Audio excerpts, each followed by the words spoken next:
Hey guys, tonight's just a little bit different.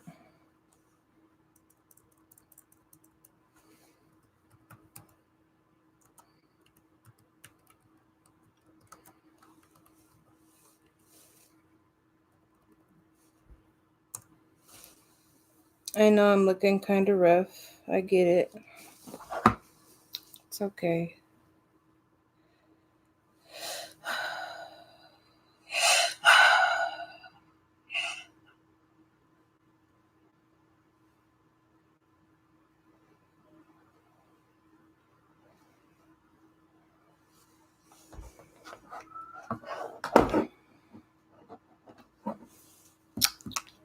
So, I just wanted to give you guys a little bit of education for the people that want to know what it's like living with multiple sclerosis. I'm going to give you guys a little bit of my story and what I'm constantly going through every day. So if you guys want to buckle up and hold it tight for a little bit, I could get through all of the explanations and everything that I'm going through and what continues to happen.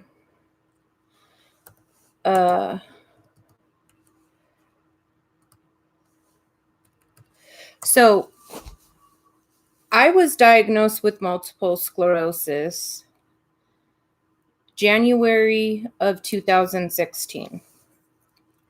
When I was diagnosed with multiple sclerosis, I had all the signs and symptoms of me having a stroke, me not being able to ambulate properly. My whole left side was numb and tingly. I was having a hard time breathing. My blood pressure was off the Richter, 290 over 190. They couldn't bring my blood pressure down. At that time, they considered me critical. I went straight to the trauma ward. And then from the trauma ward, I went into an emergency MRI. The MRI didn't come back right away, but they had doctors reading it. They admitted me that night. I was in the hospital. The next morning, I woke up and there was 5 doctors around my bed telling me that, have I ever heard of multiple sclerosis? Well, if you guys don't know, I am a nurse of 24 years. I've been in the field for 24 years. I wanted to go to at least 30 years before I physically retired with full pension benefits. So they asked me if I knew what MS was, and I told them I know about MS, but I don't know like how to live with MS now. They did inform me then that I had multiple lesions on my brain, and that I was scheduled for another test the following day, which was a lumbar puncture, to check my spinal fluids and to see if there was anything supporting the theory of the MRI. So you need one test and another test to confirm both tests to make sure that that's what it is, that it's it's MS, and it's not a deficiency of some sort, or a stroke or a brain tumor or any of those other concerns. They had to rule pretty much everything else out before that. So I did the lumbar puncture. That came back positive that I did indeed have multiple sclerosis. So my diagnosis date was January 5th, 2016. Now, the doctors did state when they were reading my MRIs that there was old lesions, and they can only go back so long before they can tell you if you had it then or if you had it before then, whatever, whatnot. Both my neurologists told me at that time they can trace it back to 5 years from the lesions that were on my brain. So me being diagnosed January 2016, they traced it back to at least another 5 years before that. So, and the more I thought about it, the more I knew, like, yeah, I was dealing with it for quite some time, but I just kept brushing it off. Like, maybe I'm lifting wrong. Because I'm one of those hands-on nurses where I'm in there with my CNAs and I'm helping them rotate. I'm helping them transfer. I'm helping them give baths, stuff like that, just to make it easier on them. Especially if I didn't have meds to pass, blood sugars, insulins, you name it. If I wasn't busy, I was helping with something else. I wanted my day to go by, a little bit faster. So in 2016, when I was diagnosed, I wasn't able to ambulate really well. So I ended up going to acute rehab for about a month. I spent a month in the acute rehab. Then I was finally able to go home with a walker, try to get my life back. Had to immediately retire.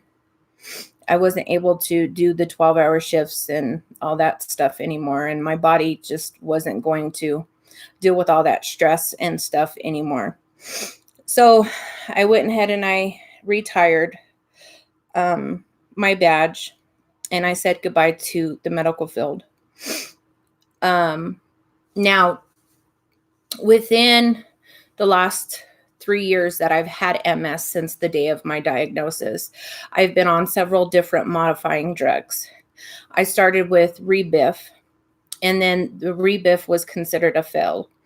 And then I went to Copaxone, which was considered a fail. From Copaxone, I went to Tacfidera. Tacfidera has worked tremendously amazing for the last year. I haven't had no issues, never had no type of strenuous muscles acting crazy. My spine was okay.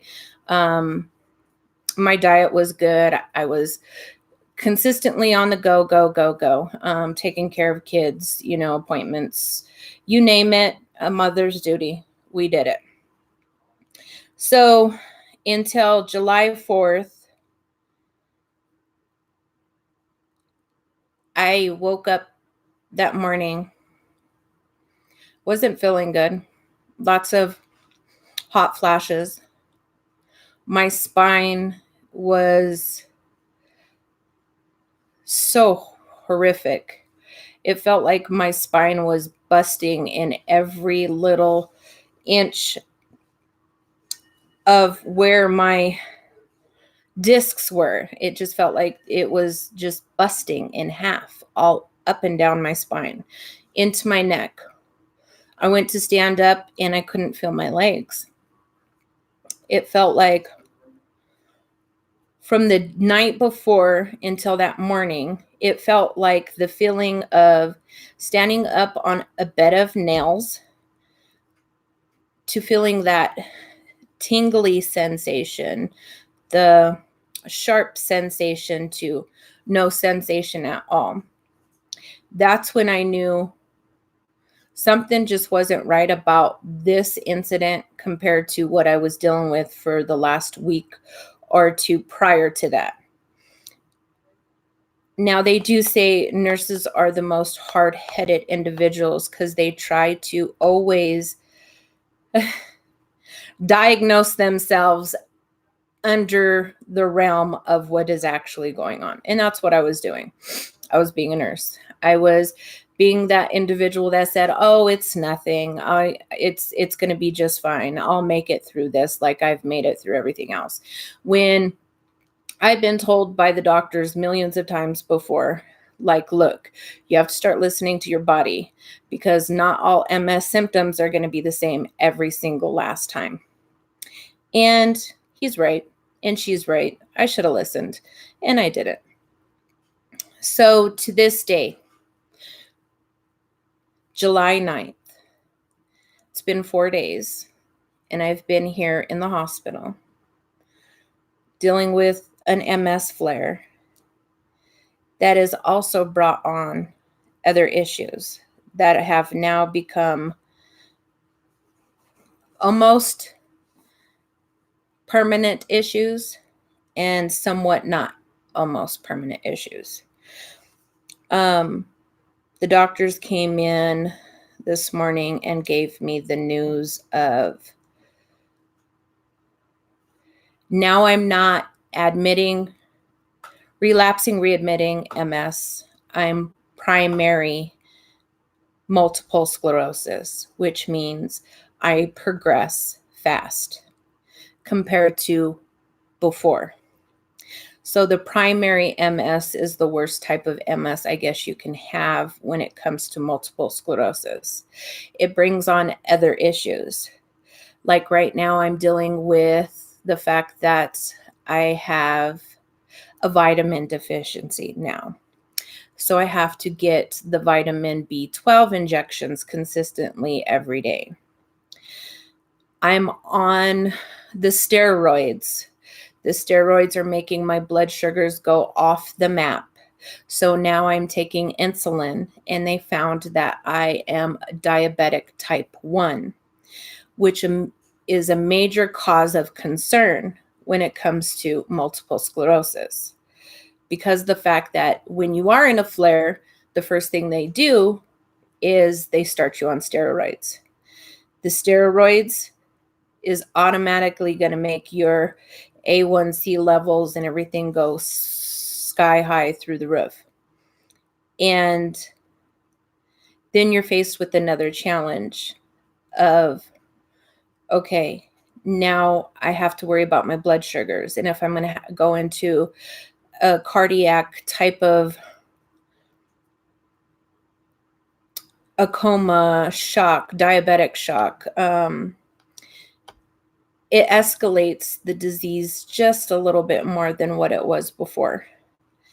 And now that I got my results back from the MRIs this time, I have multiple lesions in my spine and also in my brain. So it's spreading. I don't know how fast it's spreading, but it's spreading, and now it's in my spine. And I'm having a hard time walking or getting up. So just to let you guys know, the reason why I haven't been posting lately is because I've been kind of dealing with the fact that my life was in jeopardy. And I needed to pay attention to me just real quick, because this was going to change my life. This was going to change my life. Even though I already knew MS was going to change my life anyway, I didn't know it was going to get to this point so fast in the game. So knowing the fact that I have to make preparations for my children and trying to figure out what to do next,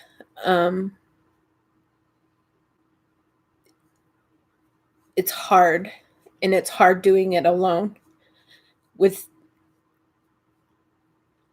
no kind of backup, no kind of support, no kind of acknowledgement from just the community in general, that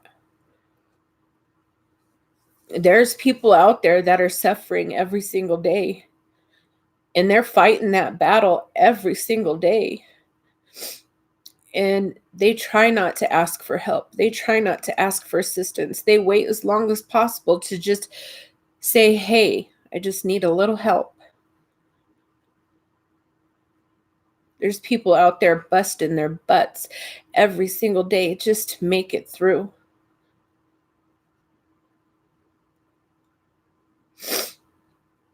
So that's a little bit of my MS story and my diagnosis. And I mean, I did leave a lot of explicit detail out. I mean, the loss of bladder, the loss of control, the not being able to want to take care of your kids because you're so tired. But knowing the fact that you're a single parent and you're doing this alone, you have to do it. You get up every single day, even with the smile on your face, even though you know in your heart you can't do it, but you do it anyway.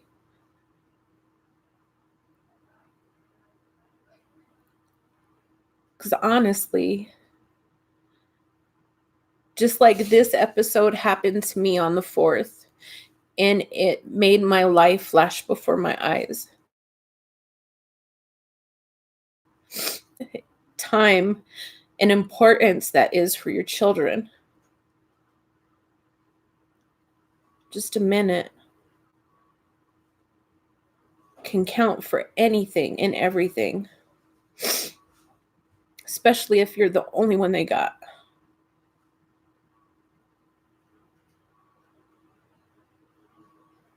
So hard sometimes when you're down and out and you're depressed. You don't know which way to go, which way to turn. But you keep going, you keep fighting. Because if you don't, no one else will.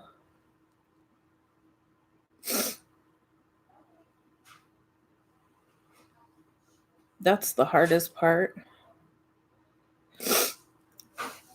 Knowing that you have people that are relying on you, but you can't even do half of the stuff you want to do yourself. You're trying your hardest. Sorry, excuse me.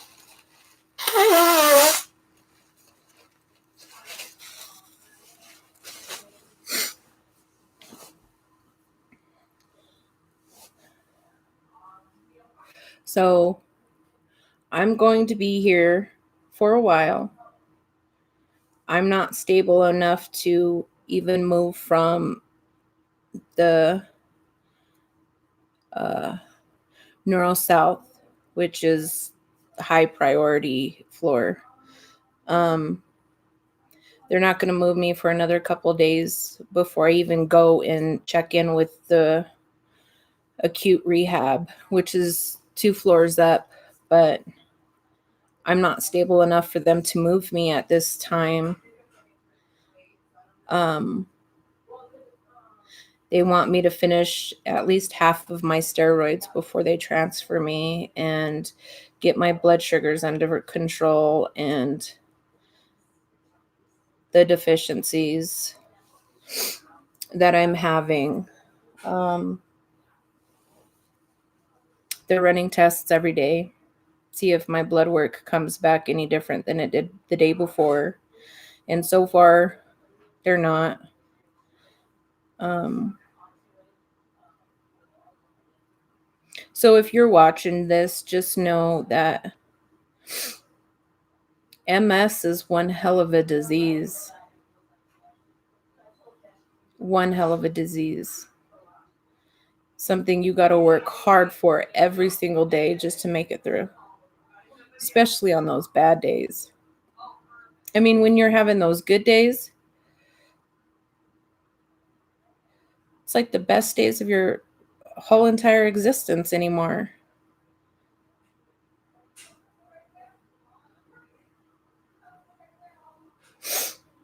So I wanted you guys just to know that, yeah, I deal with multiple sclerosis.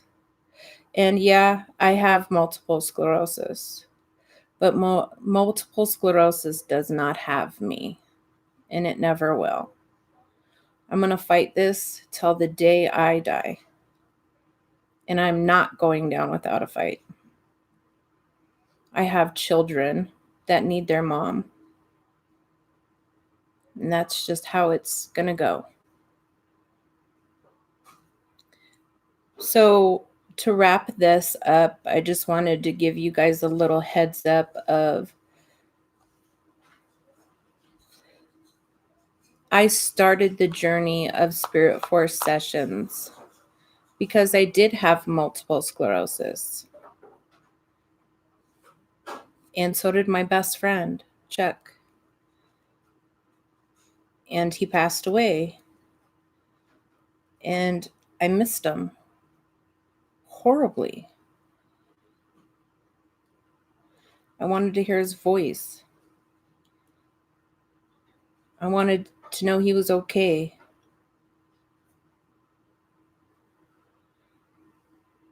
I had to talk to him. I felt alone. So I started communicating with Spirit, and I got my best friend. And that's what it's been every day since. And I'm going to continue to go down that journey with Spirit, because they tell me things before it happens. They communicate stuff about my medical before I even know it's going to happen.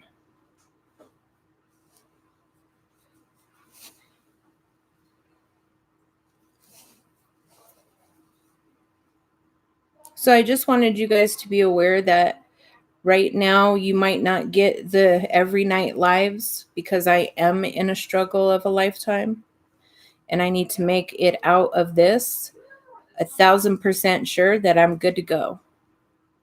So I'm going to be uploading, but not as frequently. And I just wanted you guys to be aware of that.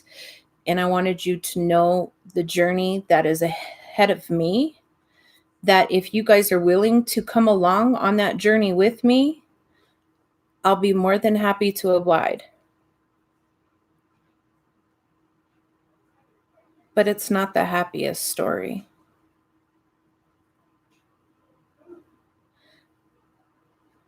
It's a very sad story. But those stories need to be told too.